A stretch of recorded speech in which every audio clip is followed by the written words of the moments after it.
Good morning students. आज हम पढ़ेंगे एसएसटी में ज्योग्राफी, और ज्योग्राफी का पढ़ेंगे हम chapter 3।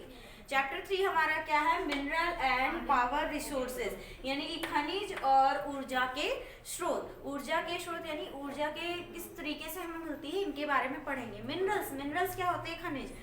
Any natural occurring substance having a definite chemical composition is mineral।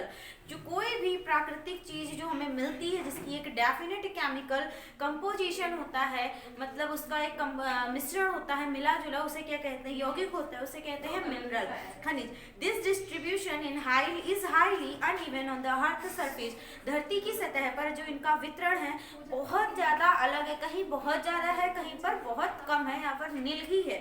The concentration of mineral is either on the earth surface, some deep inside the earth and some under the ocean beds। जो इन खनिज है ये या तो धरती की सतह पर मिलते हैं या समुद्र की गहराई में, या फिर हमारी काफी धरती की काफी गहराई में भी मिलते हैं। यानी कि इनका ये भी डिसीजन नहीं, इनका निश्चित नहीं है कि अर्थ के सरफेस पे मिलेंगे, समुद्र में मिलेंगे, धरती की गहराई में मिलेंगे। इनका डिस्ट्रीब्यूशन भी अलग है और उनके पाए जाने का जो जगह है वो भी अलग अलग है। There are certain area of the world where minerals are found. विश्व के ऐसे कुछ क्षेत्र हैं जहां पर ये खनिज पाए जाते हैं, but are not easily accessible, such as Arctic Ocean bed and Antarctica. लेकिन कई जगह ऐसी है जहां पर आसानी से पहुंचा नहीं जा सकता है, वहां पर आसानी से पहुंचा नहीं जा सकता, जैसे कि आर्कटिक ओशियन और अंटार्कटिका। आर्कटिक और अंटार्कटिका दुर्गम है वहां पर पहुंचना। Minerals are generally found mixed with other materials और इम्प्योरिटीज। मिनरल्स यानी कि खनिज साधारणतया जो होते हैं वो कई सारे दूसरे तत्वों के साथ मिले हुए होते हैं, या फिर अशुद्धियां। इम्प्योरिटीज मतलब अशुद्धियां, कोई अनवांटेड चीज जो हमारे किसी चीज में आकर मिल जाती है जिसकी हमें जरूरत नहीं होती, वो इम्प्योरिटीज कहलाती है। Hence they need to be process before making them usable. इसलिए जरूरी हो जाता है कि उनको उपयोग में लाने से पहले हम उसका क्या कर ले? प्रोसेस कर ले। उसको प्रोसेस करके यानी कि उसको अलग कर लिया जाए, इम्प्योरिटीज और अदर मटेरियल को उसका प्रक्रिया से, किसी प्रक्रिया के द्वारा उसको अलग किया जाए। There are different geological environment under which the minerals are formed। कई सारी ऐसी भौगोलिक परिस्थितियां हैं, अलग अलग भौगोलिक परिस्थितियां हैं जहां पर ये मिनरल्स यानी खनिज बनते हैं, इनका निर्माण होता है। They are formed naturally without any human interference। ये बिना किसी मानवीय हस्तक्षेप, इंटरफेरेंस मतलब हस्तक्षेप, ये बिना किसी मानवीय हस्तक्षेप के बनते हैं, इनका निर्माण होता है प्राकृतिक रूप से। मतलब इसमें ह्यूमन का कोई भी इंटरफेरेंस नहीं हो, नेचुरली बन रहा हो, उसे हम कहते हैं, मतलब प्रकृति में बन रहा बिना ह्यूमन के इंटरफेरेंस को उसे नेचुरली बोलते हैं। Minerals can be identified on the basis of their physical properties like color, density, hardness and solubility, as also on the basis of their chemical properties। ये मिनरल्स इस प्रकार भी आइडेंटिफाई, पहचाने जाते हैं जैसे कि उनकी कुछ भौतिक प्रॉपर्टीज, भौतिक गुण, जैसे कि रंग, घनत्व, डेंसिटी यानी घनत्व, हार्डनेस यानी कि कठोरता, सोल्युबिलिटी घुलनशीलता, और एज ऑल्सो और उनकी केमिकल प्रॉपर्टीज पर भी, यानी फिजिकल प्रॉपर्टीज पर। और केमिकल प्रॉपर्टीज क्या होती हैं? कलर, डेंसिटी, हार्डनेस, सोल्युबिलिटी, ये हमारे फिजिकल प्रॉपर्टीज, इनके द्वारा हमें पहचाना था। फिजिकल और केमिकल दोनों ही प्रॉपर्टीज से पहचानते हैं। टाइप्स ऑफ मिनरल्स, मिनरल्स के कितने प्रकार होते हैं खनिज के?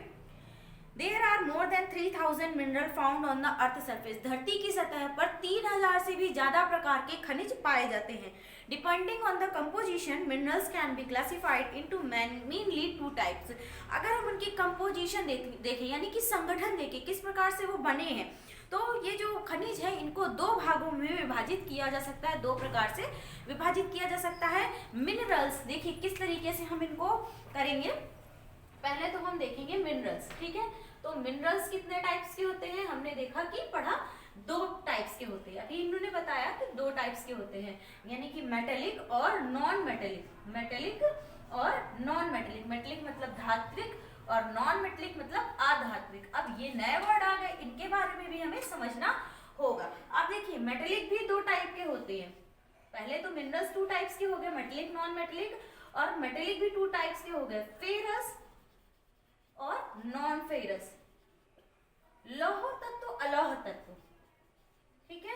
तो हमने पढ़ा मिनरल्स टू टाइप्स के होते हैं, मेटेलिक, नॉन मेटेलिक और मेटेलिक भी 2 टाइप्स के होते हैं, ferrous, non ferrous. Non metallic में कोई डिवीजन नहीं है, कोई क्लासिफिकेशन नहीं है। मेटेलिक का क्लासिफिकेशन है फेरस और नॉन फेरस, यानी लौह तत्व अलौह तत्व। नाम से ही पता चला, जिनमें आयरन होता है, जिनमें आयरन नहीं होता है।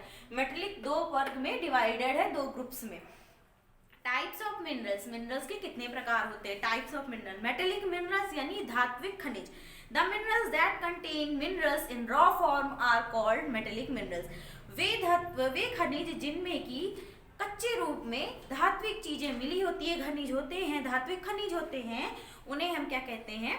धात्विक खनिज कहते हैं। मेटल्स आर हार्ड सब्सटेंस, धातु कठोर होते हैं। क्या होते हैं? कठोर चीजें होती है, हार्ड सब्सटेंस होते हैं। दैट कंडक्ट्स हीट, इलेक्ट्रिसिटी, जो कि ऊष्मा और विद्युत के कंडक्ट, यानी कि उसको अच्छे से उसमें फ्लो होता है इलेक्ट्रिसिटी का, और हीट को अब्सॉर्ब करके वो गर्म या ठंडे हो जाते हैं, यानी कि उसे हम कहते हैं कंडक्ट, यानी कि उसमें फ्लो होता है। दैट मीन्स वो ऊष्मा और विद्युत के सुचालक होते हैं। हैव लस्टर और साइन, और उनकी बहुत अच्छी चमक होती है, साइन होती है। तो ये मेटल्स के हमारे क्या है? क्वालिटीज है। They are ductile, are generally found in igneous and metaphoric rocks. ये डक्टाइल होते हैं, यानी कि ये आघातवर्धनीय होते हैं, या इनको तन्य होते हैं। डक्टाइल मतलब इनको आसानी से तोड़ा नहीं जा सकता है, और ये ज्यादातर मेटाफॉर्मिक रॉक्स या इग्नीशियस रॉक्स में के नीचे पाए जाते हैं या उसमें पाए जाते हैं। आयरन ओर, बॉक्साइट, मैग्नीज और are few example of metallic minerals. They can be sub classified as ferrous and non ferrous minerals.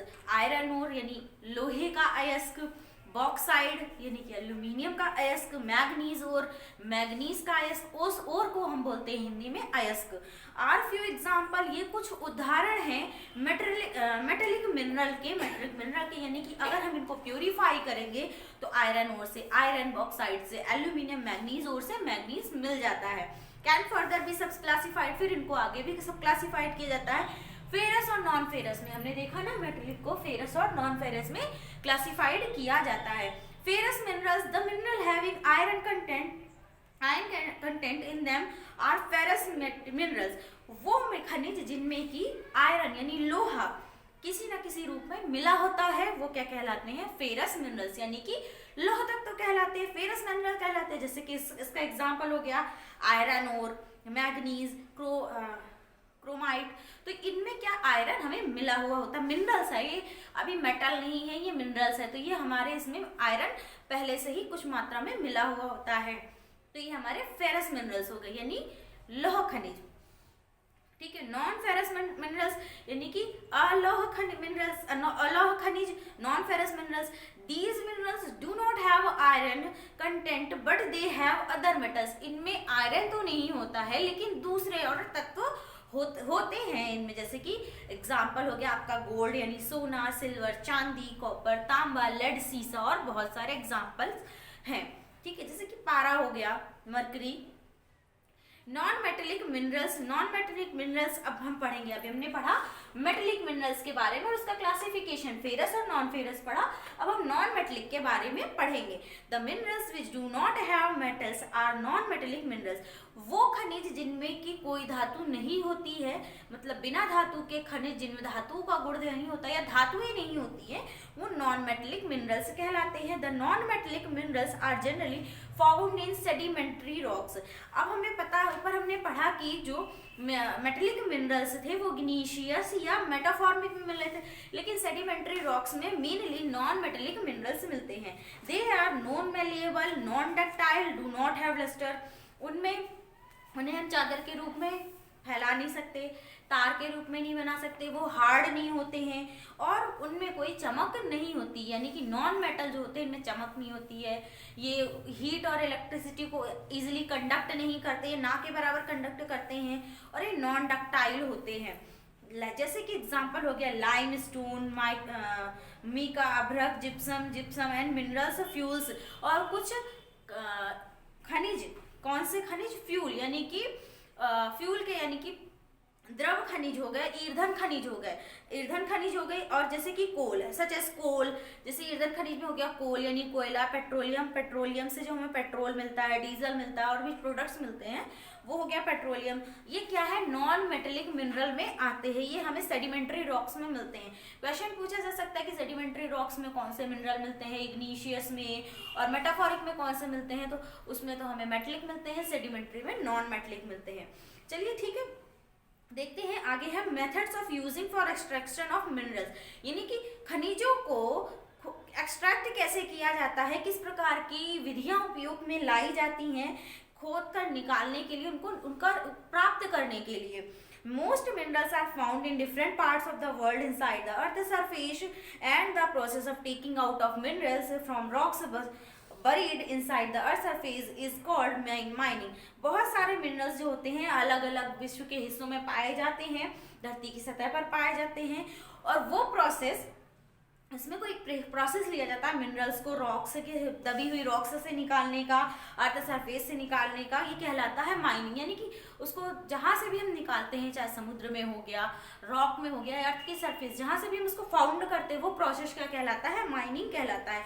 Various कई सारे मेथड्स बताए गए हैं, जैसे कि हम देखते हैं माइनिंग। माइनिंग क्या होता है, माइनिंग खुदाई, माइनिंग आपने सुना होगा, काफ़ी वर्ड कॉमन है, ठीक है, उसके बारे में हम पढ़ते हैं। Extracting minerals from the inside of earth's surface as various depth and form of from the rocks known as mining।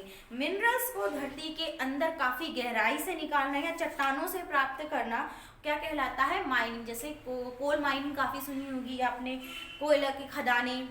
Two types of mining, mining दो टाइप्स की होती है, दो प्रकार की होती है। ओपन कास्ट माइनिंग यानी कि खुले में, और क्या होता है साफ्ट माइनिंग। साफ्ट माइनिंग, अब हम दोनों के बारे में हम पढ़ेंगे कि क्या है ओपन कास्ट माइनिंग और shaft mining.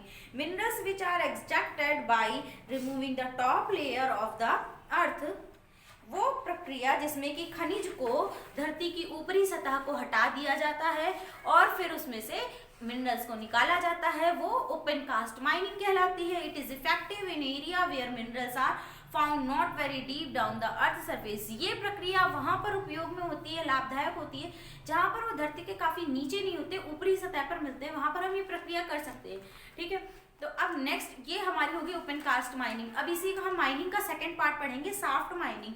The mineral deposits that are extracted from the deep down inside the earth by digging deep bores called shaft is called shaft mining.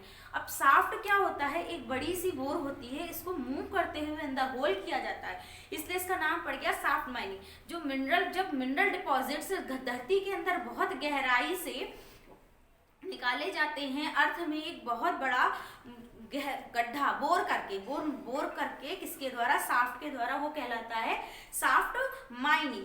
अब हम देखिए coal mining, surface mining, stone quarrying, यहाँ पर हमें diagram books में दिया हुआ है, इसको हम देख सकते हैं। ड्रिलिंग क्या है, this is the process of extracting mineral which include drilling inside the earth surface with heavy and huge machinery. वो प्रक्रिया जिसमें मिनरल को निकाला जाता है ड्रिलिंग के द्वारा, ड्रिल करके धरती के सरफेस से, जो कि बहुत हैवी और ह्यूज, बड़ी बड़ी और भारी मशीनों के द्वारा जिनको निकाला जाता है धरती के अंदर से, अर्थ के अंदर से डीप में, उसे हम कहते हैं drilling. This process is commonly used for extracting petroleum and natural gas. इसमें हम अंदर नहीं जाते, ह्यूमन अंदर नहीं जाता, बल्कि मशीन अंदर जाती है, जबकि सॉफ्ट माइनिंग में होल करने के बाद ह्यूमन भी अंदर जा सकते हैं। लेकिन ड्रिलिंग में हम मेनली पेट्रोलियम और नेचुरल गैस निकालते हैं, तो ये मशीनों के, बड़ी बड़ी मशीनों के और भारी मशीनों के द्वारा निकाला जाता है। क्वेरिंग क्या है, the mineral that lie on the earth near earth surface are simply dug out. वो जो धरती के बहुत ही ऊपरी सतह पर होता है, ऊपर लेयर खोदने की भी जरूरत नहीं कि उसके नीचे मिले, ऊपरी लेयर में ही मिल जाता है, उसको खोद करके निकाल लिया जाता है। This is known as quarrying, इसे क्या कहते हैं, क्वेरिंग। अब एक्सट्रैक्शन ऑफ मिनरल्स हमने जैसे पढ़ा था, तो यहाँ पर हम पढ़ेंगे एक्सट्रैक्शन ऑफ मिनरल्स हमने पढ़ा, तो उसमें क्या था, देखिए आप देख सकते हो क्या है, इसके तीन मेथड है, माइनिंग, ड्रिलिंग, क्वेरिंग, तीनों हमने पढ़ा। माइनिंग के दो टाइप पढ़े, open cast mining and shaft mining, इनके बारे में हमने पढ़ लिया। अब हम पढ़ेंगे distribution of mineral in the world, यानी कि संसार में खनिजों का वितरण किस प्रकार है या कैसे है। Minerals are found in different types of rock, minerals कई प्रकार के चट्टानों में पाए जाते हैं। The 3 types of rocks from which mineral are extracted are igneous rock, sedimentary rock and metamorphic rocks. जिन 3 प्रकार, जिससे वो चट्टानें जिनमें से खनिज निकाला जाता है वो रॉक्स हैं इग्नीशियस रॉक्स, सेडिमेंट्री रॉक्स और मेटाफॉर्मिक, इन्हीं तीनों से निकाला जाता है। हमने रॉक्स के बारे में लास्ट क्लास यानी 6th क्लास में पढ़ा था, 7th क्लास में पढ़ा था। Generally, metallic minerals are extracted from igneous and metamorphic rocks. Generally, जो metallic minerals है वो igneous और metamorphic से निकलता है, और sedimentary rocks हमसे किससे निकलती है, sedimentary से non metallic निकलता है। Fossil fuel यानी जीवाश्म ईंधन जो होते हैं जैसे कि कोयला, पेट्रोलियम, ये sedimentary rocks से मिलते हैं, जो कि मेनली मैदानों में, प्लेन्स में पाए जाते हैं, young folded mountain मतलब कि नए बने पर्वतों में। They also contain non-metallic minerals such as limestone. इनमें limestone जैसे भी कई सारे मिनरल्स होते हैं। अब हम इनके एरिया को हम बाद में पढ़ेंगे, अभी हम यहीं पर स्टॉप करते हैं। Thanks for watching.